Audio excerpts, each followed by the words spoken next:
मैंने बेबसी से दरख्त की जानिब नज़र उठाई तो एक बार फिर एक दहशत भरी कैफियत का सामना करना पड़ा। हाँ, वो दरख्त था तो दरख्त थी, लेकिन उसकी दो शाखें जो सामने की सिमत फैली हुई थी वो इंसानी बाजुओं की शक्ल रखती थी और उसका तना इंसानी जिस्म की कैफियत इख्तियार करता जा रहा था। तने के उस हिस्से पर जहाँ से बकिया शाखें मुख्तलिफ सिमतों को तकसीम हो जाती थी, भूरिया चरण का चेहरा नजर आ रहा था। भूरिया चरण जो मुस्कुरा रहा था, एक तंज भरी शैतानी मुस्कुराहट उसके होंठों पर खेल रही थी। ये भी नजर का वहमा नहीं था, बल्कि एक हकीकत थी जो रोशन दोपहर में चिलचिलाती धूप में मेरे सामने आया हो गई थी। फिर मुझे भूरिया चरण की वही मखसूस मकरू आवाज़ सुनाई दी, कैसे हो मियाँ जी, क्या हाल चाल हैं तुम्हारे। मैंने नफरत भरी निगाहों से भूरिया चरण को देखा और कोई जवाब नहीं दिया, बल्कि शदीद गुस्से के आलम में उस पर थूक दिया। भूरिया चरण हंसने लगा और फिर बोला, अब तो ये थूक भी तुम्हारा बड़ा कीमती हो गया है। कभी किसी पर थूक कर देख लेना महाराज, मगर बड़े बेईमान हो तुम, बहुत ही नाशुक्रे। अगर ये सब किसी और को मिल जाता ना तो चरण धो धो कर पीता भूरिया चरण के। हमारे किसी धर्म वाले को ये शक्ति मिल जाती, क्या कर डालता वो गुरु माना हमें अपना, मगर तुम हो ही बड़े खून वाले, मगर तुम तो हो ही बुरे खून वाले गुरु पर थूक रहे हो। अरे 7 पूरन माशियां बिताई हैं हमने तुम्हारे लिए, 7 पूर्णियों को 17 इंसानों का खून देकर जगाया है और वो सारी की सारी अब तुम्हारी सेवक बन गई हैं। 171 बेर हैं उनके कब्जे में जो उन्हीं के कब्जे में होते हैं, और ये सारे के सारे तुम्हारे ऊपर बलिदान होने को तैयार हैं। देख लिया तुमने, किसी की मजाल है कि तुम्हारी तरफ उंगली उठा जाए। लड़ मरेंगे ये ससुरे तुम्हारे लिए। और वो 7 पूर्णियाँ जो इस बाउले ज्योतिषी के घर में उतरी थी, 7 अप्सराएं हैं। किसी को मिल जाए तो वो आकाश पर कदम रखने की कोशिश करे, आकाशबासी बन जाए, आकाशबासी बन जाए। मगर तुम थूक रहे हो हमारे ऊपर, ये है हमारे दिए का अंजाम। भूरिया चरण में इन सब चीज़ों पर लानत भेजता हूँ, कमीने कुत्ते, लानत भेजता हूँ मैं तेरे इस दिए पर, मैंने तैश के आलम में कहा। तो हमने किया किस लिए है ये सब कुछ मियाँ जी? मन की शांति छीन तुमने हमारी, समझे, मन की शांति छीन ली है। अब क्या करोगे? बड़ी कुव्वतों के मालिक बन गए हो, किसी बस्ती में कदम रखोगे तो लोग पूजा करेंगे तुम्हारी, चरणों में आंखें रगड़ेंगे, मगर तुम्हारे मन की शांति कहाँ है? तुमने हमसे हमारा सब कुछ छीना, हमें खंडोला ना बनने दिया, तो हमने भी तुम्हारे मन की शांति छीन ली। बड़े धर्मदास बने फिरते थे हैं? भूरिया चरण ने नफरत भरे लहजे में कहा। देखो भूरिया चरण, देखो देखो। अरे क्या देखें, देख लिया सब कुछ। तुमने जो किया उसके नतीजे में हमने तुम्हारा धर्म भ्रष्ट कर दिया। अब भागते फिरो सारे संसार में, धर्म धर्म चीखते चिल्लाते, कुछ ना मिलेगा जब तक तुम्हारे बदन में हमारे पहुंचाए हुए खून का एक जर्रा भी बाकी है। जरा वापस आकर देख लो अपने धर्म में। भूरिया चरण है नाम हमारा, शंखा है, खंडोला बना देते तो क्या बिगड़ जाता महाराज? उस वक्त भी यही शक्ति दे देते हम तुम्हें, समझे?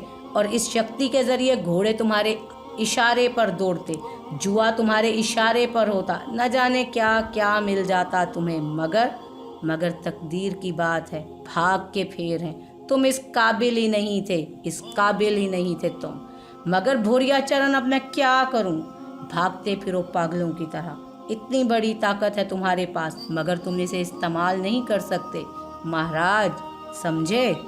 क्योंकि तुमने माना ही नहीं है इसे मन से। इन्हें जब तुम इस्तेमाल करोगे तो बात दूसरी हो जाएगी और तुम बड़े महान बन जाओगे, समझे? मगर तुम ऐसा कभी नहीं कर सकोगे, कभी नहीं। मन की शांति नहीं मिलेगी तुम्हें। यही हमारा फैसला है और यही भूरिया चरण का बदला है। भूरिया चरण ने अपने शाखों जैसे दोनों हाथ सीने पर बांधे और इसके बाद उसके नकूश दरख्त में मादूम होते चले गए। वो मेरी निगाहों से ओझल हो गया था। उसके दिए हुए बेर और पूर्णियाँ अब मेरी समझ में आ रही थी। पंडित काशीराम ने तो सिर्फ अपनी बीवी को डराने के लिए और ये समझाने के लिए कि मैं बड़ा महान हूँ 7 पूर्णमासियों का और पूर्णियों का जिक्र किया था, मगर कमबख्त भूरिया चरण ने वो सारी बलाएं मेरे ऊपर नाजिल कर दी थी। वहीं बैठ गया और घुटनों में सर देकर सोचने में मसरूफ़ हो गया। अब तो आंखें भी आंसुओं से खुश्क हो गई थीं। अगर मेरे दिल का तिब्बी जायज़ा किया जाता तो शायद वो दुनिया का ताकतवर तरीन दिल निकलता, क्योंकि इतना सब कुछ बर्दाश्त कर लेने की अहलियत थी इसमें। उन तमाम मुसीबतों के बावजूद इसकी धड़कनें कायम थी, मगर कुछ सुकून भी हुआ था। पता चल गया था कि अब क्या है। भूरिया चरण इंतकाम की आग में जल रहा था। उसने मुझसे सख्त मेहनत की थी, उसने मुझ पर सख्त मेहनत की थी, अपने काले जादू के सारी कुव्वतें सर्फ कर दी थी। वो बिल्कुल सच कह रहा था कि अगर वो अपने धर्म के किसी शख्स के लिए ये सब कुछ कर देता और उसे 7 पूर्णियों और 171 नापाक गुलामों की कुव्वत मिल जाती तो वो न जाने क्या कर डालता। मगर मुझ पर यह सब कुछ हराम था। मेरे लिए ये सब बेकार था, बल्कि नाकाबिले बर्दाश्त था। मैं तो उसे सज़ा समझता था। अब तो इस सज़ा पर दिल दुखने लगा था, मजलूमियत का एहसास होता था। क्या मैं इस कायनात का सबसे बड़ा गुनहगार हूँ? दूसरे लोग भी तो गुनाह करते हैं। मैंने तो इसके बाद से कफ़ारा भी अदा करने की कोशिश की है। हमेशा पछताता रहा हूँ, लेकिन इंसान हूँ, कहाँ तक बर्दाश्त करूँ। भूरिया चरण ने यह सब कुछ इसलिए किया कि मैं बेसकून हो जाऊँ। अंदर की कैफियत मुझे इन कुव्वतों से फ़ायदा उठाने से बाज रखे और बैरूनी तौर पर सब कुछ मेरे कब्ज़े में हो। न जाने मुस्तकबिल में इस ईमान को कायम रख भी सकूँगा या नहीं। भाड़ में जाएं पंडित काशीराम, मैं तो खुद एक मजबूर इंसान हूँ, क्या कर सकता हूँ। मैंने नफ़रत भरी नज़रों से उस दरख्त को देखा और दफतन मेरे दिल में एक ख्याल आया। मैंने गर्दन हिलाई और आवाज़ दी, मेरे बेरो कहाँ हो तुम? यहीं है महाराज, हम कहाँ जाएंगे? सारा मजमा फिर नमूदार हो गया। अब उन्हें देखकर मेरे दिल में खौफ नहीं उभरा था। इस दरख्त के टुकड़े टुकड़े कर दो। मैंने दरख्त की तरफ इशारा किया और वो सब भरा मार कर दरख्त की सिमत लपके। सब ने मिलकर दरख्त को जड़ से उखाड़ फेंका, फिर उसकी शाखें तोड़ने लगे। एक एक पत्ता कुचल डाला उन्होंने, एक एक तना उधेड़ फेंका। वो कीड़ों की तरह उससे लिपट गए थे। फिर वो उसी वक्त सीधे हुए जब दरख्त नन्ही नन्ही लकड़ियों में तब्दील हो चुका था। उस दरख्त में मुझे भूरिया चरण नजर आया था, मगर मैं खुद भी जानता था कि उसमें भूरिया चरण इस तरह हलाक नहीं होगा। वो शंखा है, हजारों रूप ले सकता है। बस एक नफरत थी उसके खिलाफ जो दिल में उभरी थी, और यह अंदाज़ा भी हो गया था कि ये बेर सचमुच मेरे इशारे पर सब कुछ कर सकते हैं। वो सब अपने काम से फारिग होकर दोबारा मेरे गिर्द इकट्ठे हो गए। मैंने उस बेर को देखा जो सबसे पेश पेश रहता था। आगे आ, मैंने कहा, और वो आगे आ गया। क्या नाम है तेरा? खतोरी महाराज। मैं कौन हूँ? हमारे मालिक। क्या नाम है मेरा? पूरन भग। गलत, मेरा नाम ये नहीं है। हमें नाम से क्या लेना महाराज, हमें तो काम बताओ। भूरिया चरण कहाँ है? मैंने उससे पूछा और बेर इधर उधर देखने लगे। फिर बोला, चले गए हैं यहाँ से। क्या तू भूरिया चरण को मार सकता है? वो शंखा है स्वामी। शंखा शरीर कहाँ होता है? वो तो हवा होती है, और हवाओं पर हमारा बस नहीं चलता। अगर भूरिया चरण मेरे सामने हो तो तुम लोग उसकी मानोगे या मेरी? तुम्हारी महाराज, हम तुम्हारे दास हैं। रथ लाओ मेरे लिए, मैंने कहा, और खतूरी ने गर्दन हिला दी। जरा सी देर में रथ मेरे सामने आ गया। मैं रथ पर जा बैठा और खतूरी ने रथ संभाल लिया। चलो, मैंने कहा, और उसने बैल हाँकने शुरू कर दिए। पीछे वो सब टेढ़े मेढ़े चल रहे थे। दिल में एक लम्हे के लिए ख्याल आया कि इस ताकत से तहलका मचा सकता हूँ मैं। सब कुछ हासिल हो सकता है मुझे, जो चाहूँ सामने ला सकता हूँ। बहुत बड़ी ताकत हासिल हो गई है मुझे। मगर न जाने क्यों आंखों में नमी आ गई। बेख्तियार आंसू निकल पड़े। आंखों ने दिल को एहसास दिलाया था कि ये सब क्या है, ये सब क्या है? काला जादू है ये, जिसे करने वाले काफिर होते हैं। उनकी बख्शिश कभी नहीं हो सकती। ये सब कुछ खोने के मुतरादिफ है, और जो खो गया उसे दोबारा हासिल नहीं किया जा सकता। दिल में गरम गरम लहरें दौड़ने लगीं। आज़ा में तनाव पैदा हो गया था, और मैंने रथ से बाहर छलांग लगा दी। लेकिन मेरे बेरों ने मुझे ज़मीन पर गिरने नहीं दिया था। वो ज़मीन पर लेट गए थे और मैं उनके ऊपर गिरा था। लेकिन मैं फुर्ती से फिर उठ खड़ा हुआ। मैंने दीवानों की तरह लातें बरसाना शुरू कर दी उन पर, और वो इधर से उधर लुढ़कते गए, रोने और चीखने लगे, मगर किसी ने एहतजाज नहीं किया। मैंने खतूरी के हाथ से सांटा लिया और बैलों पर पल पड़ा।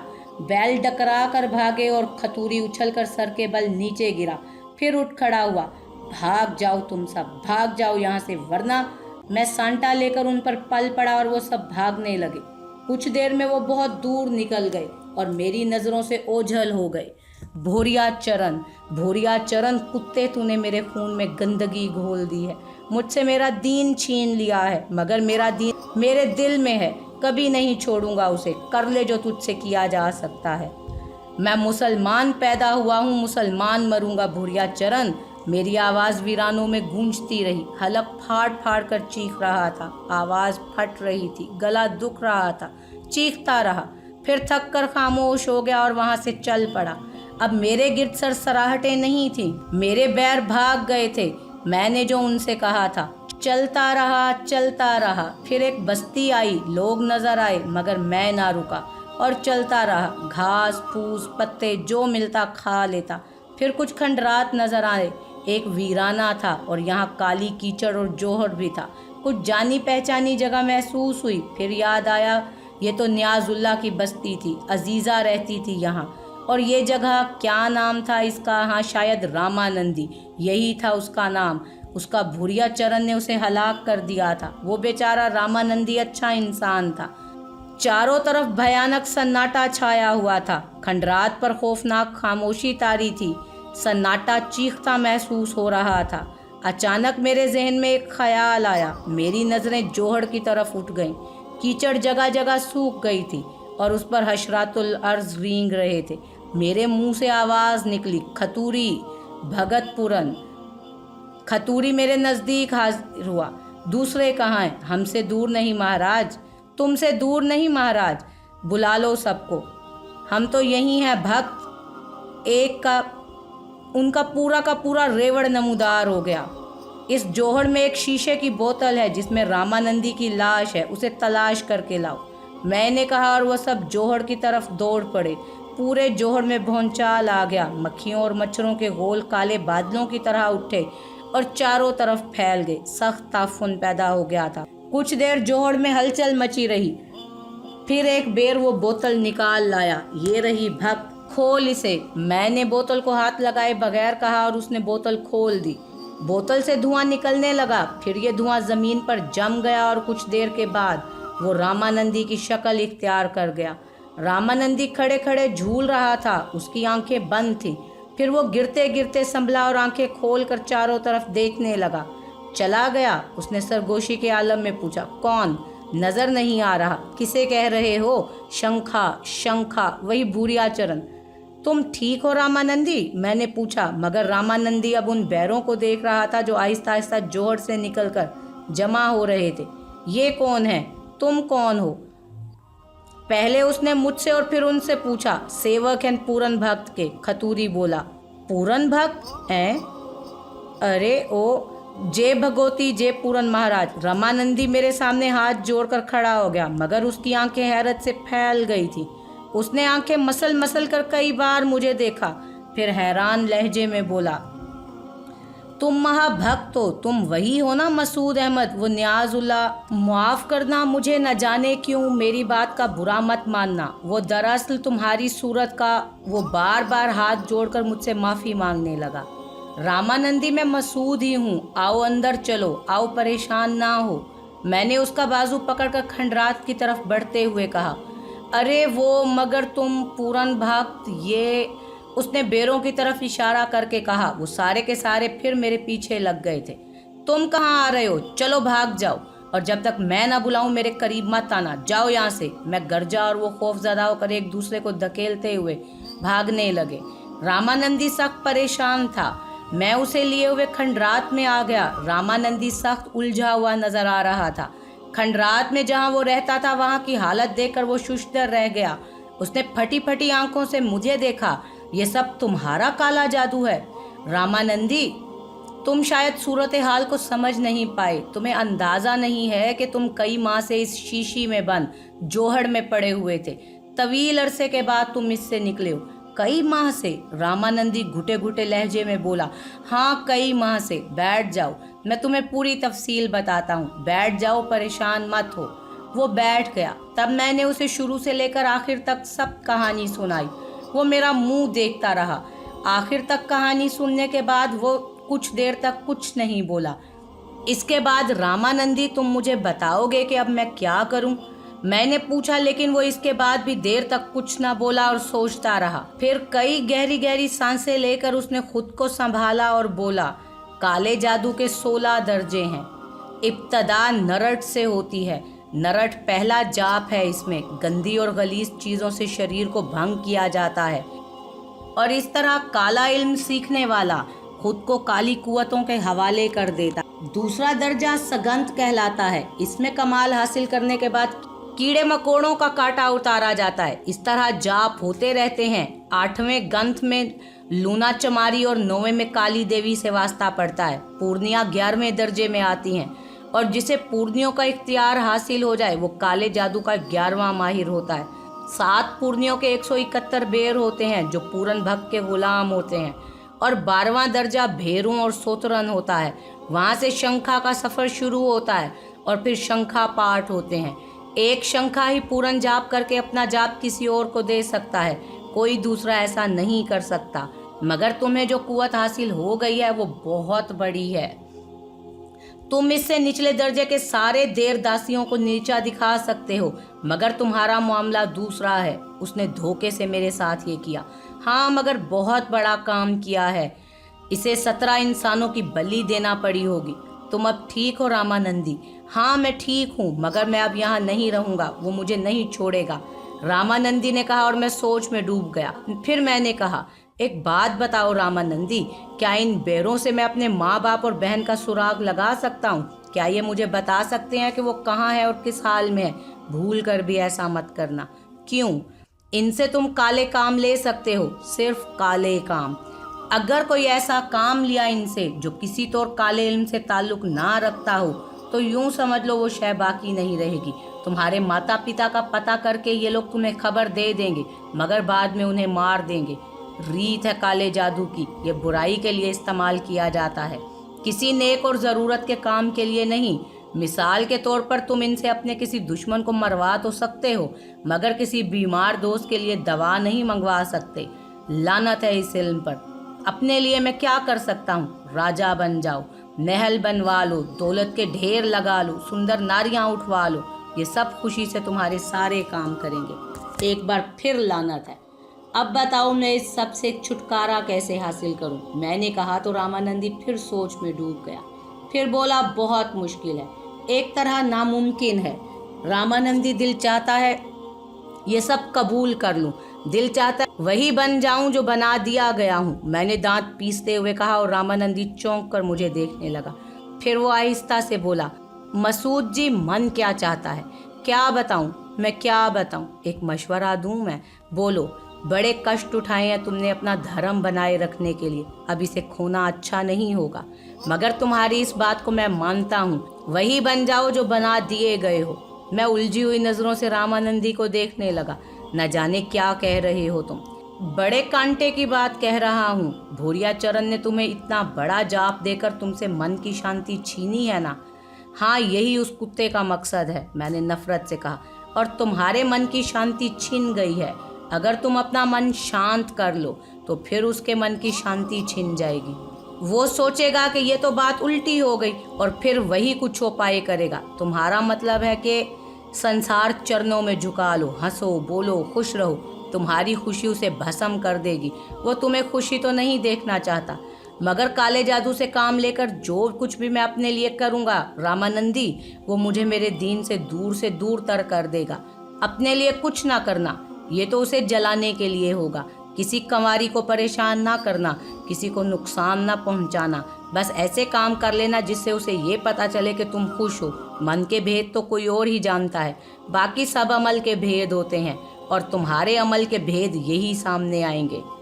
मैं रामानंदी की बात पर गौर करने लगा। कुछ समझ नहीं आ रहा था। वो बेचारा मेरे दीन की नज़ाकतों को क्या जाने। बस एक मामूली सी लफ्ज़िश और कोई रास्ता भी तो नहीं है मेरे पास। आखिर करूं तो करूं क्या? किससे रहनुमाई हासिल करूं? और भूरिया चरण तो मेरे सिलसिले में हमेशा ही कामयाब रहा था। बड़ा अजीब सा दिल हो रहा था। मैंने रामानंदी से कहा, तुम्हारा क्या इरादा है रामानंदी? मुझे कहीं मुंह छुपाना है मसूद? हाँ, अगर तुम अपने साथ रखना चाहो तो, मगर मैं मजबूर नहीं करना चाहूँगा। मेरे साथ मगर भूरिया चरण तुम्हें देख लेगा, कुछ ना बिगाड़ पाएगा। तुम्हारे साथ मेरा जीवन महफूज रहेगा, वरना मुझे खतरा है। ठीक है रामानंदी, मगर तुम्हें मेरे साथ तकलीफें रहेंगी, उठाऊंगा, जीवन तो बचा रहेगा ना। मैंने गहरी सांस लेकर गर्दन हिला दी थी। रामानंदी ने कहा, अब यहाँ से निकल चलो, महाराज मुझे अंदेशा है कि वो यहाँ आ ना जाए। चलो, मैंने ठंडी सांस ली और हम दोनों खंडरात से बाहर निकल आए। जोहड़ के पास से गुजरकर दूर निकल आए। मैंने रामानंदी से नियाजुल्लाह के बारे में पूछा। चलोगे उनके पास? दिल तो चाहता है, मगर मेरा भी यही ख्याल है। भूरिया चरण को उनकी तरफ मुतवज्जो मत करो, कहीं नुकसान ना उठा जाएं। वैसे अगर तुम चाहो तो खामोशी से उन्हें कुछ बताए बगैर, उनसे मिले बगैर उनकी कुछ मदद कर दो। ओह नहीं रामानंदी, नियाजुल्लाह साहब ऐसे लोगों में से हैं जिन्होंने फ़िक्र फाके की ज़िंदगी गुजार कर अपना ईमान कायम रखा है। ये गलत दौलत उन पर मुसल्लत करके मैं उनकी ईमानदाराना ज़िंदगी को दागदार नहीं करूँगा। ठीक कहते हो, ये बात मुझसे बेहतर कौन जानता है। फिर यूं करते हैं कि बस्ती का रुख ही नहीं करते, कोई दूसरी सिमत इख्तियार करते हैं। आओ इस तरफ चलें। रास्ते में मैंने रामानंदी से कहा, हमें अब क्या करना चाहिए रामानंदी? वक्त और हालात के साथ देखना होगा। शंखा तुम्हें अफसुर्दा, मलूल और परेशान देखना चाहता होगा। तुम्हें उसके बरक्स करना है, ताकि उसे एहसास हो कि उसने जो मेहनत की वो बेकार गई। और फिर क्या समझे? हाँ समझ रहा हूँ। बेरों को बुलाओ सवारी के लिए, कुछ मंगाओ, कुछ मंगवा लो, दूर जाना होगा हमें, रामानंदी ने कहा और मुझे हंसी आ गई। वाह रामानंदी, 2 कदम चल के ही भूल गए कि मेरे साथ रहकर तुम्हें काफ़ी परेशानी उठानी पड़ेगी। मैं इस इल्म की कुव्वत से अपने लिए कोई आसाइश कभी हासिल नहीं करूँगा, सोच लो। ओ हाँ, सचमुच भूल गया था। कोई बात नहीं, चलो रामानंदी, तुमसे पीछे नहीं है, रामानंदी ने कहा। और हम चल पड़े। कोई मंजिल जहन में नहीं थी, बस कदम उठ रहे थे न जाने किस तरफ। रामानंदी का साथ बड़ा सुकून बख्श था, तन्हाई से निजात मिल गई थी। उससे बातें करके दिल की भड़ास निकाल सकता था, किसी भी कदम के बारे में कोई फैसला कर सकता था। हमने आबादी का रुख नहीं किया था, जानबूझकर वीरानों की सिमत चल पड़े थे। रामानंदी ने कहा, भूरिया चरण से कहीं भी मुलाकात हो सकती है। उसके बेरों ने उसे मेरे बारे में बता तो दिया होगा, क्या ये मुमकिन है? हाँ बिल्कुल, बेर उसे सब कुछ बताते रहते हैं। उनकी हैसियत रिपोर्टरों जैसी होती है। फिर वो तो शंखा है, तुम्हारे ख्याल में वो ज़्यादा से ज़्यादा क्या कर सकता है? मैंने पूछा तो रामानंदी सोच में डूब गया। फिर उसने कहा, तुम्हारा तो वो कुछ नहीं बिगाड़ेगा। वैसे यकीन करो मसूद, तुम तकदीर के धनी हो। तुम्हारे बारे में कुछ बातें मेरी समझ में आज तक नहीं आई। क्या? पूरी कहानी मुझे मालूम है। तुम आम जवानों की तरह जिंदगी की आसाइशें चाहते थे। इसके लिए तुमने दीन धर्म के सारे रिश्ते तोड़कर हर नाजायज़ तरीके से ताकत हासिल करना चाहिए। भूरिया को एक कच्चे दिमाग वाले मुसलमान लड़के की ज़रूरत थी, जो एक मुकद्दस मज़ार को नापाक करके उसके गलीज़ वजूद को पाक कदमों में पहुंचा दे। तुमने ऐसा ना किया और खंडोला बनने से रह गया वो।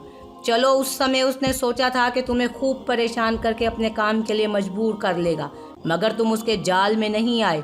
बजाय इसके कि वो तुम्हें ख़त्म कर देता, उसने दूसरे काम शुरू कर दिए। उसने तुम्हें पूर्णा बना दिया। जीवन लग जाता है किसी को पूर्णा भक्ति करते हुए, तब पूर्णियों का हसूल होता है, मगर उसने तुम्हें काली शक्ति दे दी। इस तरह वो मेरे दिल का सुकून छीनना चाहता था। नहीं महाराज, ऐसा करने के लिए वो तुम्हें बिल्ली कुत्ते का रूप भी दे सकता था। उसने ये क्यों किया? तुम्हारा क्या ख्याल है रामानंदी?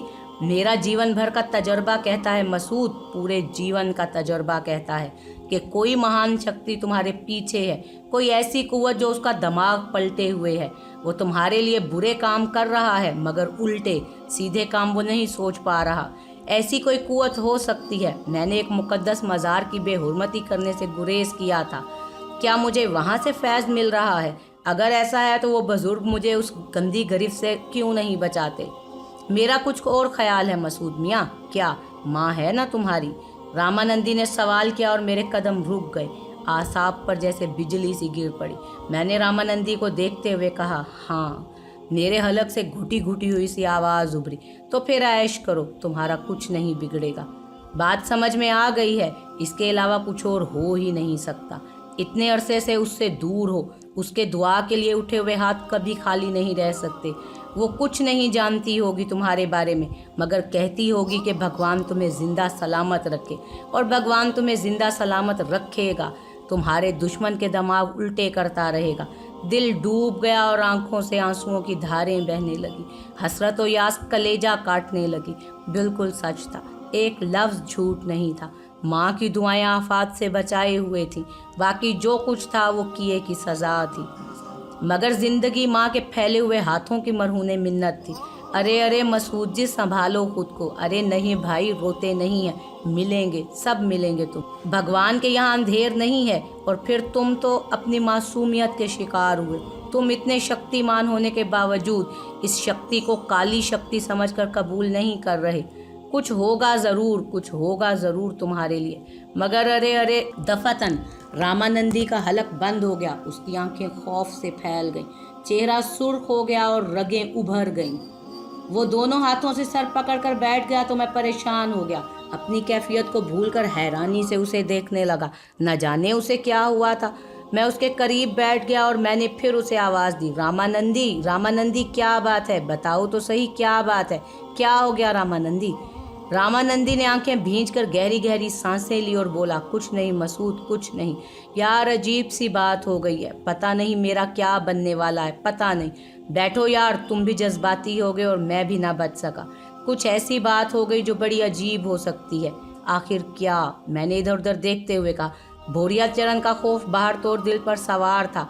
उस कमबख्त के तस्वुर से कब जान छूट सकती थी, और कुछ वक्त नहीं तो रामानंदी की ज़िंदगी ही उसके लिए तकलीफ दे हो सकती थी। रामानंदी का इजहार भी हो चुका था कि भूरिया चरण से नहीं, उसे नहीं छोड़ेगा, लेकिन अतराफ पुरसकून नज़र आ रहे थे और बज़ाहिर भूरिया चरण कहीं कुर्बो जवार में महसूस भी नहीं हो रहा था। रामानंदी ने आंखें बंद कर गर्दन झटकी और बोला, काला जादू सीखने के लिए सबसे पहला काम धर्म को खोना होता है, धर्म को नाश करना होता है, और उसके लिए गंदे गंदे काम किए जाते हैं। धर्म देवता का नाम कभी जुबान पर आने नहीं दिया जाता, यहाँ तक कि आदत पड़ जाती है। काला जादू भगवान के बनाए हुए उसूलों के खिलाफ ही तो एक गंदी कोशिश है।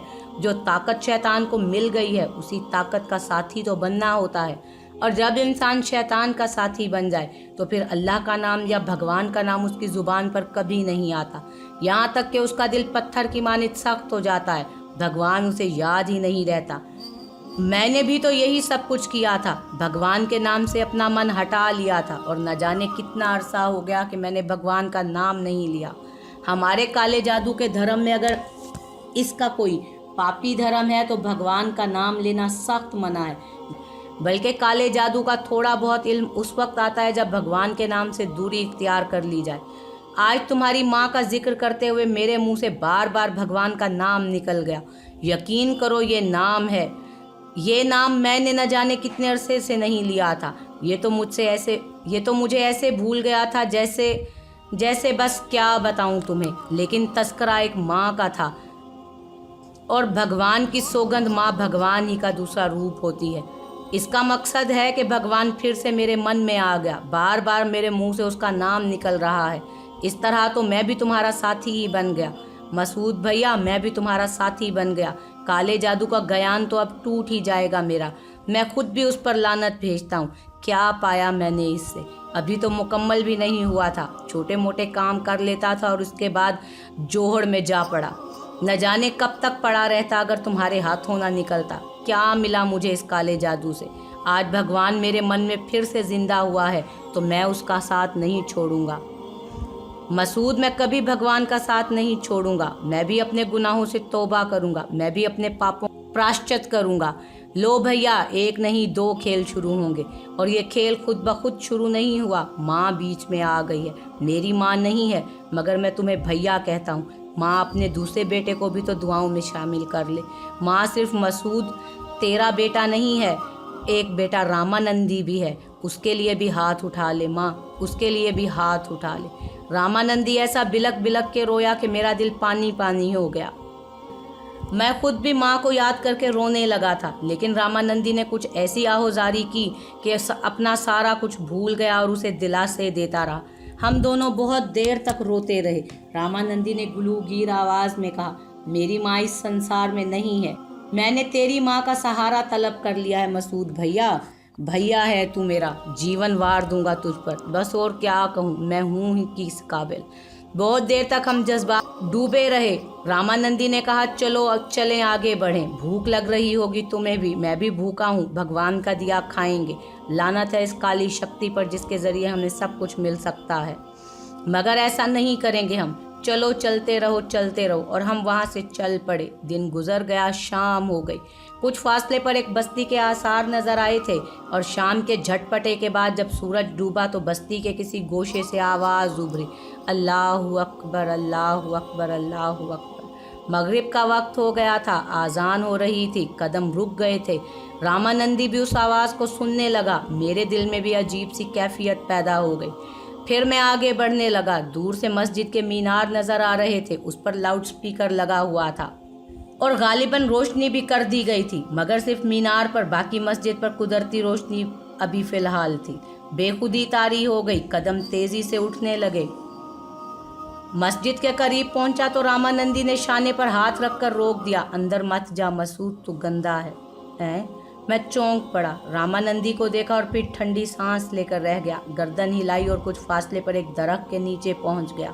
फिर हसरत भरी निगाहों से नमाजियों को देखने लगा।